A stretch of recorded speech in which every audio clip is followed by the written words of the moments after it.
Greenland पर कब्जे की धमकी से पूरा विश्व में तनावपूर्ण माहौल बन चुका है। डोनाल्ड ट्रंप के इस बयान ने यूरोप में पूरी तरह से हलचल मचा दी है। जर्मनी और फ्रांस ने पहली बार इस मुद्दे पर अमेरिका को खुली चेतावनी दे दी है। क्या यह बयान नाटो देशों के रिश्ते को बदल सकता है? आइए जानते हैं पूरी कहानी। मैं हूं श्रीकांत और आप देख रहे हैं द स्टडी फॉर्म।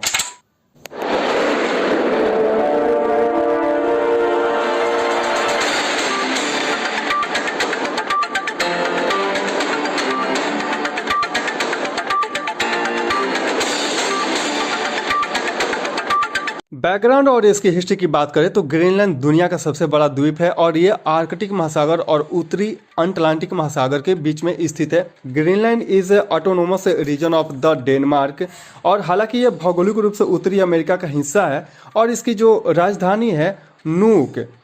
ग्रीनलैंड की आबादी जो है 56,000 है। यहाँ पर 88% आबादी जो है इनुइट है और बाकी डेनिश लोग रहते हैं। ग्रीनलैंड में कोई जंगल नहीं है। दक्षिण में तटीय क्षेत्र में केवल कुछ बौने पेड़ पाए जाते हैं।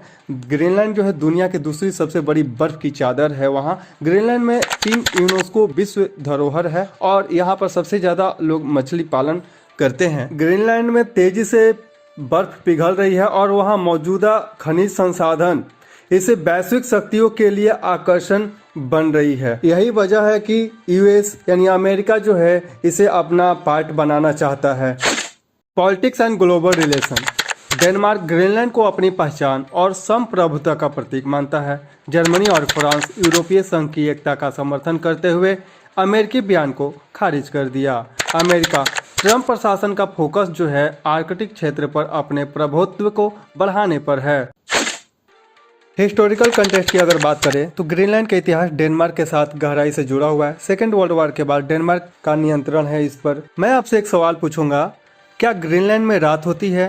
तो देखिए, ग्रीनलैंड एकमात्र ऐसा देश नहीं है जहां ध्रुवीय रात होती है। आप इसे उत्तरी गोलार्ध में नॉर्वे, स्वीडन, फिनलैंड, रूस, अलास्का, कनाडा, ग्रीनलैंड और आइसलैंड में सेम चीज पाएंगे। सेकेंड वर्ल्ड वॉर के बाद अमेरिका ने इस क्षेत्र में अपना सैन्य अड्डा स्थापित किया। शीत युद्ध के समय से ही आर्कटिक क्षेत्र में अमेरिका और रूस के बीच इसे लेकर गहरी प्रतिस्पर्धा रही है।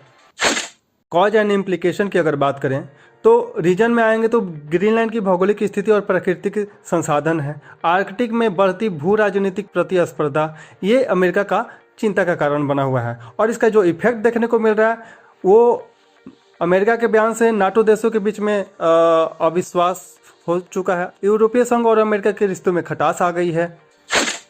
यूरोपीय संघ ने ग्रीनलैंड पर ट्रंप के बयान को आक्रामक करार दिया। फ्रांस और जर्मनी ने इसे संप्रभुता का उल्लंघन बताया और यूरोप की एकता की वकालत की। वहीं पर डेनमार्क का अपना रिस्पॉन्स आया। डेनमार्क ने ग्रीनलैंड की स्वतंत्रता का समर्थन किया and it's a clear that territory was not for sale for any country। ये किसी भी देश के बिक्री के लिए नहीं है।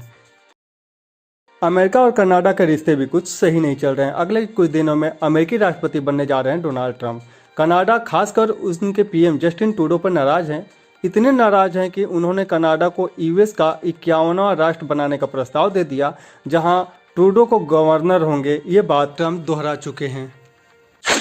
ग्रीनलैंड पर ट्रंप के बयान ने न केवल यूरोपीय संघ को एकजुट किया है बल्कि वैश्विक राजनीति में तनाव भी बढ़ा दिया है। यह देखना दिलचस्प होगा कि नाटो और अमेरिका के संबंध इस घटना के बाद कैसे बदलते हैं। क्या यह बयान आर्कटिक क्षेत्र में नई भू राजनीतिक जंग का आगाज करेगा? क्या ग्रीनलैंड पर ट्रंप का यह बयान उचित है? क्या यह वैश्विक शांति के लिए खतरा बन सकता है? अपनी राय हमें कमेंट में जरूर बताएं। अगर आप चैनल पर नए हैं तो सब्सक्राइब करें। धन्यवाद।